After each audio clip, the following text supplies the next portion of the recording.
አቶ አዲስ ገሰሰ ምን አጋጠማቸው? ከቅርብ ጊዜ ወዲህ በጥበብ ዓለም ያሉ ሰዎች ያንዱን ሀዘን ሰምተን ሳንረሳ ደግሞ ሌላኛው ህልፈቱ ይሰማል። አርቲስቶቻችን የገባባቸው የሞት መንፈስ ምን ይሆን? በጣም ከባድና አነጋጋሪ የሆነ ያለ ጉዳይ ነው። አቶ አዲስ ገሰሰ የተወዳጁ ቴዲ አፍሮ የቀድሞ ማኔጀር እና የልብ ወዳጅም ነበር።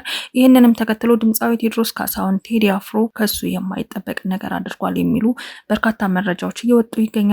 እንዴት እንዲህ ያደርጋል? የሱ ውለታ ይሄ ነው ወይ? ቴዲ በዘመኑ በጥሩ ስራ ነበር የምናውቀውና የምንወደው። አሁን ግን የአቶ አዲስ ገሰሰ ህልፈቱን ተከትሎ ያደረገው በርካቶችን አስቆጥቶናል። ይህ ነው ወይ የሱ ውለታ እያሉ መነጋገሪያም ሆኗል።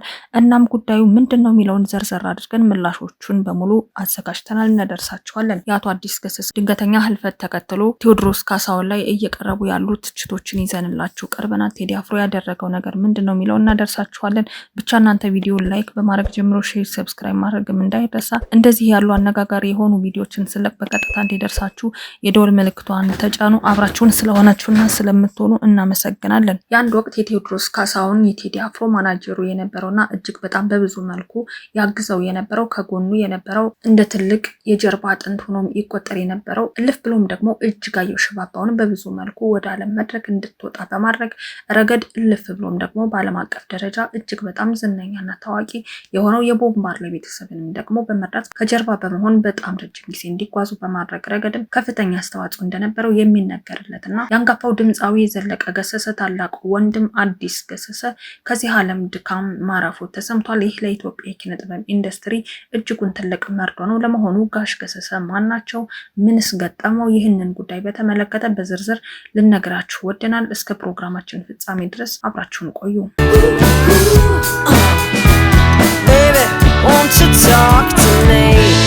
በዓለም አደባባይ ያስጠራው ታላቁ የሙዚቃ ማኔጀር አቶ አዲስ ገሰሰ በድንገት ማረፉ ብዙውን የሙዚቃ ባለሙያዎች ያስደነገጠ ጉዳይ ሆኗል።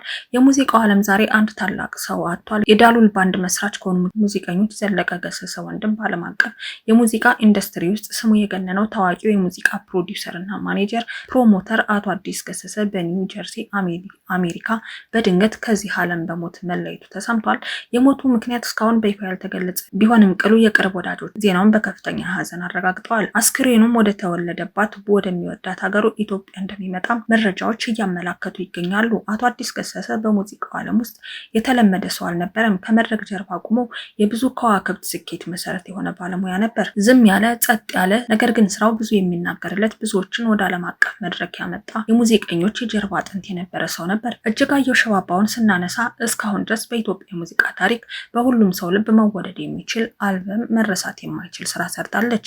ጉድፈላ የተሰኘውን ካሴት ሲሰራ የሱ አሻራ ሰፊውን ድርሻ የያዘ ነበር። የሱ ህይወት ኢትዮጵያን ከዓለም አቀፍ የሙዚቃ መድረክ ጋር ያገናኘ ልዩ የጉዞ መስመርም ነበረው። አዲስ አበባ ዩኒቨርሲቲ ከተመረቀ በኋላ ወደ አዲስ አበባ ወደ አሜሪካ ተጉዞ የማኔጅመንት ትምህርቱንም ተከታትሏል። ነገር ግን የሙያ ጉዞ በቢሮ ውስጥ አልተገደበም ነበር። ወንድሞቹ ጓደኞቹ የመሰረቱትን ዳሉል ባንድ በማስተዳደር ህይወቱን ለሙዚቃና ለታናሽ ወንድሞቹ አሳልፎ ሰጠ። ዳሉል ባንድ ከኢትዮጵያ ሙዚቃ ቅኝት ወደ ሬጌ ሙዚቃ በማዘንበል በቺካጎ ትኩረት ማግኘት ጀመረ። ይህ ጉዞ በ1982 ዓ.ም እንዲይዝ አደረገው። የሬጌው ንጉስ ቦብ ማርሌ ባለቤት ሪታ ማርሌ በጃማይካ ለተዘጋጀው የቦብ ማርሌ መጀመሪያ መታሰቢያ ዝግጅት ዳሉል ባንድን በታላቅ ክብር ጋብዛለች። በዚህ ጊዜ አቶ አዲስና ሪታ ማርሌ መካከል የተፈጠረው ወዳጅነት በኋላ ታሪካዊ ትብብር ሆኖ ቀጠለም። በመካከላቸው መተባበርና እውነተኛ ወዳጅነትን ሊፈጥር ቻለ። ግንኙነት ዳሉል ባንድን ከ1980 እስከ 1991 ዓ.ም ድረስ የዚጊ ማርሌ ባንድ እንዲሆን ያስቻለው አጋጣሚ ፈጠረ ነበር። በዚህ ወቅት ዳሉል ባንድ ኮንሺየስ ፓርቲ በተሰኘው አልበም የፕላቲኒየም ደረጃ ሲደርስ ዋን ብራይት ዴይ በተሰኘው አልበም ደግሞ ጎልድ ደረጃ እንዲያገኝ ሆኖ ነበር። በዚህ ታሪክ የመጀመሪያው እንዲህ ያለ ዓለም አቀፍ ስኬት ያስመዘገበ የኢትዮጵያን ባንድ እንዲሆን አስችሎት ነበር። ገሰሰ በዚህ ብቻ አላቆመም። ከሪታ ማርሌ ጋር በመሆን የቦብ ማርሌን ታዋቂ የሆነውን አልበም በዓለም አቀፍ ደረጃ ጉብኝት አደራጀ። ከዚህ በኋላ ኢንዱስትሪ ውስጥ በከፍተኛ ደረጃ የሚከበር ስም እንዲያተርፍ አደረገው።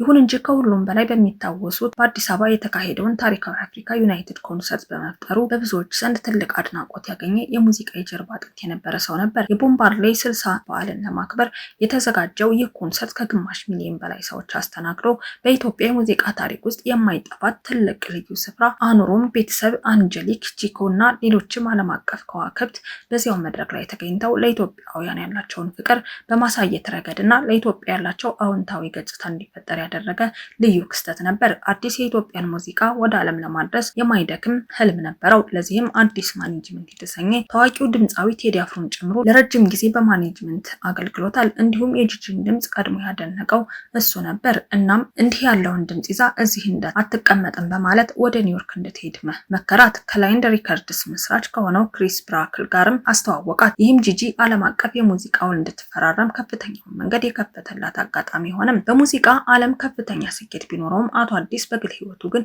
እጅግ በጣም የሚያሳዝን ነበር። ከቅርብ ወዳጆቹ እንደሚነገረው ከሆነ በኒው ጀርሲ ባለው መኖሪያ ቤቱ ከልጁ ከሃና ጋር ጊዜ ማሳለፍ የሚወድ ደግ ሩህሩህ አባት እንደሆነም ልጁም ትናገራለች። ወዳጆቹም ይህንን ይመሰክራሉ። ከሙዚቃው ስራው በተጨማሪም በኢትዮጵያ የእርሻ ልማት፣ በቺካጎ የሬጌ ክለብ እና በዋል አፍሪካ ፋውንዴሽን አማካኝነት በገጠማቸው በገጠራማ አካባቢዎች ትምህርት ቤቶችን የመገንባት ከፍተኛ ራዕይም ነበረው። ዛሬም አቶ አዲስ ገሰሰ በአካል ከኛ ቢለይም ያስቀመጠው አሻራ ግን ለዘላለም ይኖራል እና በኢትዮጵያ ሙዚቃ ታሪክ ውስጥ እንደ ድልድይ ቆሞ ኢትዮጵያን ከዓለም አቀፍ መድረክ ያገናኘ ታላቅ ሰው በመሆኑ መቼም ልንረሳው ልንዘነጋውም አንችልም ሲሉ ወዳጆቹ ስለሱ ይመሰክራሉ። አቶ አዲስ ገሰሰ ከ3 አስርት ዓመታት በፊት ቤተሰቡን ትቶ ለትምህርት ወደ አሜሪካ ከሄደ በኋላም በቺካጎ ከተማ በማኔጅመንት ዘርፍ የመጀመሪያ ዲግሪውን አግኝቶ ነበር። ዲግሪውን ካጠናቀቀ በኋላ ነው እንግዲህ በሙዚቃው ዓለም ውስጥ የነበሩትን እንዲሁም ወደ አሜሪካ የመጡትን ታናናሽ ወንድሞችንና ጓደኞቹን ለማገዝ ህይወቱን መስዋዕት አድርጎ የዳሎል ባንድ አባላትን አቋቋማቸው፣ እንዲበረቱ ማደረጋቸው። አዲስ በዓለም አቀፍ የሙዚቃ ኢንዱስትሪ ውስጥ ስማቸው የጎላው የቦምባርዲ ባለቤት የሪታ ማርዲና የዚጊ ማርዲን ጨምሮ የበርካታ የማርዲ ቤተሰብ አባላት ዋና የሙዚቃ ማኔጀር በመሆን ረጅም ጊዜ አገልግሏል። በጃማይካና በኒውዮርክ የተዘዋወረም ከታዋቂዎቹ ኤርዝ ዊንድ ኤንድ ፋየር ባንድ ጋርም ጭምርም ትልቅ ስራ ሊሰራ የቻለ ትልቅ የሙዚቃ ሰው ነበር። በፈረንጆች በ2005 የቦምባርዲ ላይ የ60 ዓመት ልደት በኢትዮጵያ እንዲከበር ሀሳቡን ያመነጨው እሱ እንደነበረም በብዙ ይነገራል። ታዲያም ዛሬ ሀዘኑ ከፍቶበታል። ይህንን ሰው በማጣቱ ልቡ ተሰብሯል የተባለለት ድምፃዊ ቴዲ አፍሮ በሙዚቃው ዓለም እውቅና ማግኘት ከጀመረበት ጊዜ ጀምሮ ማለትም ከ2000ዎቹ መጀመሪያ አካባቢ አቶ አዲስ ገሰሰ የቅርብ ማኔጀሩ በመሆን የሙዚቃ ስራዎችንና የኮንሰርቱን ከፍተኛ ፕሮፌሽናሊዝም በመጠበቅ ረገድ ቴዲ አፍሮን በሙዚቃው ዓለም እውቅና ማግኘት ከጀመረበት ጊዜ አንስቶ ማለትም ከ2000ዎቹ መጀመሪያ አካባቢ አቶ አዲስ ገሰሰ የቅርብ ማኔጀሩ በመሆን የሙዚቃ ስራዎችንና ኮንሰርቱን ከፍተኛ ፕሮፌሽናሊዝም በመጠበቅ ረገድ ቴዲን ወደ ዓለም አቀፍ መድረክ ይዞ ብቅ ያለ ትልቅ ሰው ነበር። ቴዲ አፍሮም ለዚህ ውለታው በጊዜው ስሙን አንስቶ አይጠግብም። በየአጋጣሚው አዲስ ገሰሰን ያመሰግነዋል። በተለይ ደግሞ ወጣቶችን ሙዚቀኞች ሰብስቦ የጃኖ ባንድን በመመስረት ረገድ የነበረው አስተዋጽኦ እንዲህ በቀላል የሚነገር አይደለም። የወቅቱ የጃኖ ባንድ አባላት በሙሉ ለአዲስ ገሰሰ የነበራቸውን ጥልቅ ፍቅር እንዲሁም ክብር እንዲሁ በቀላሉ እንደማይገልጹት በየአጋጣሚዎቻቸው ሲናገሩ ተሰምተው ይታወቃሉ። በዋል አፍሪካ ፋውንዴሽን በኩል በኢትዮጵያ ገጠራማ ክፍሎች ዘመናዊ ትምህርት ቤቶችን በመገንባት ህፃናትን የመርዳት ሰፊ ማህበራዊ ራዕይ የነበረው በመሆኑ በዚህም በጣም ብዙዎች ሲያደንቁት ሲያበረቱት ቆይተውም ነበር።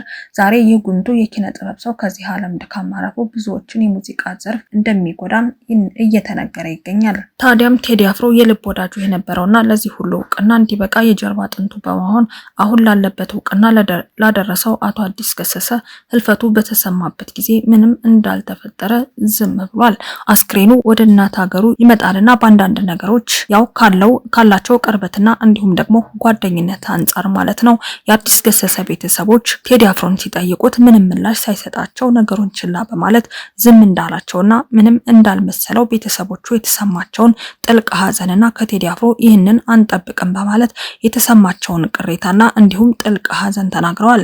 በዚህም በቴዲ ድርጊት አድማጭ ተመልካች በጣም ቅር እንደተሰኙበትና ብዙ ያረገለት ሰው በመሆኑ ብዙ ነገር በማድረግ ሊያግዛቸው ሲገባ እንዴት እንዲህ ያደርጋል እያሉ በርካታ ሶሻል ሚዲያዎች እየተነጋገሩበት ይገኛል። የአቶ አዲስ ገሰሰን ህልፈት ተከትሎ ያደረስናቸው መረጃና እንዲሁም ደግሞ የአዲስ ገሰሰ ቤተሰቦች ቴዲ አፍሮን እባክህን ወደ ሀገር ውስጥ አስክሬኑ እንዲመጣ እገዛ አድርግልን ባሉት ጊዜ ቴዲ አፍሮ ምንም አይነት ምላሽ እንዳልሰጣቸውና በዚህም ደግሞ ከፍተኛ ቅሬታ እንደተሰማቸውና ከባድ ሀዘንም እንደገጠማቸው በሀዘን ላይ ሀዘን እንደተደራረባቸው በመግለጽ ያደረስናችሁ መረጃ ይህንን ይመስል ነበር። ስለዚህ በሌላ ቪዲዮ እስከምንገናኝ የዛሬን እዚህ ጋር ልናበቃ ነው። ቪዲዮን ላይክ፣ ሼር፣ ሰብስክራይብ ማድረጋችሁን እንዳትረሱ። በያላችሁበት ቸር ቆዩ።